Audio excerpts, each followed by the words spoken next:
ہے جو شورش کاشمیری کے چٹان مجھے رسالے میں جو انٹرویو انہوں نے دیا جو بعد میں کاشمیری کی کتاب میں شائع ہوا اس کے اقتباسات آپ سنیے اور آج کے پاکستان سے اس کا موازنہ کیجئے۔ مولانا ابوالکلام آزاد نے فرمایا جناح اور لیاقت علی خان جب تک زندہ ہیں اس وقت تک مشرقی پاکستان کا اعتماد متزلزل نہیں ہو سکتا، لیکن دونوں رہنماؤں کے بعد ایک چھوٹا سا واقعہ بھی ناراضگی اور اضطراب پیدا کر سکتا ہے۔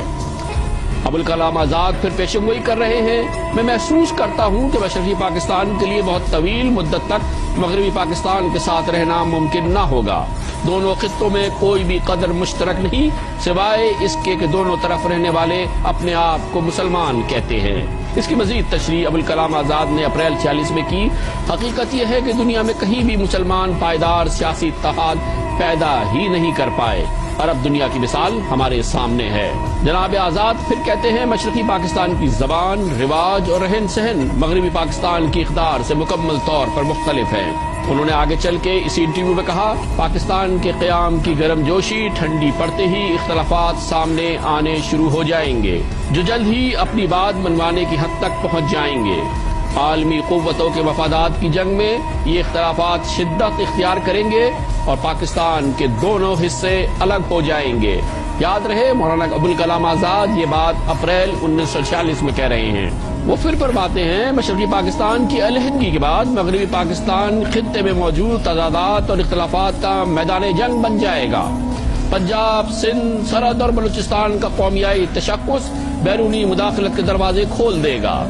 وہ وقت دور نہیں ہوگا جب عالمی قوتیں پاکستان کی سیاسی قیادت میں موجود مختلف عناصر کو استعمال کر کے اس کے حصے بکرے کر دیں گے جیسا کہ بالکان اور عرب ریاستوں کے ساتھ کیا گیا تھا۔ اس وقت ہو سکتا ہے کہ ہم اپنے آپ سے یہ سوال کریں گے کہ ہم نے کیا کھویا اور کیا پایا۔ مولانا ابوالکلام آزاد کہتے ہیں اصل معاملہ یقینی طور پر مذہب کا نہیں بلکہ معاشی ترقی کا ہے۔ مسلمان کاروباری قیادت کو اپنی صلاحیت اور ہمت پر شکوک و شبہات ہے۔ مسلمان کاروباری حضرات کو سرکاری سرپرستی اور مہربانیوں کی اتنی عادت پڑ چکی ہے کہ وہ نئی آزادی اور خود مختاری سے خوف زدہ ہے۔ وہ دو قومی نظریے کی آڑ میں اپنے خوف کو چھپاتے ہیں اور ایسی مسلمان ریاست چاہتے ہیں جہاں وہ بغیر کسی مقابلے معیشت پر اپنی اقتدار قائم کر سکیں۔ یہ دیکھنا انتہائی دلچسپ ہوگا کہ وہ کب تک اس فریب کاری کو زندہ رکھ سکتے ہیں۔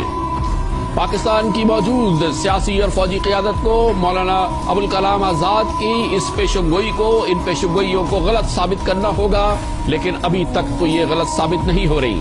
اسی انٹرویو میں 1946 میں مولانا ابوالکلام آزاد سمجھتے ہیں میں سمجھتا ہوں کہ اپنے قیام سے ہی پاکستان کو بہت سنگین مسائل کا سامنا رہے گا جن میں شامل ہیں کئی مسلم ممالک کی طرح پاکستان کی نااہل سیاسی قیادت فوجی آمروں کی راہ ہموار کرے گی۔ 1946 میں ہے مولانا ابوالکلام آزاد کا یہ کہنا۔ پاکستان پر بیرونی قرضوں کا بھاری بوجھ ہوگا۔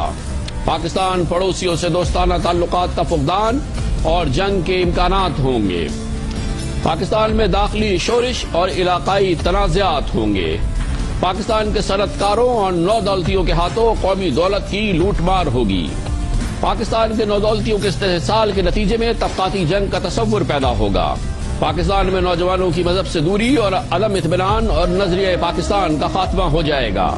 پاکستان پر کنٹرول حاصل کرنے کے لیے عالمی قوتوں کی سازشیں بڑھیں گی۔ مولانا ابوالکلام آزاد نے 1946 میں فرمایا اس صورتحال میں پاکستان کا استحکام دباؤ کا شکار رہے گا اور مسلم ممالک اسے کسی طرح بھی تعاون فراہم کرنے کی پوزیشن میں نہیں ہوں گے۔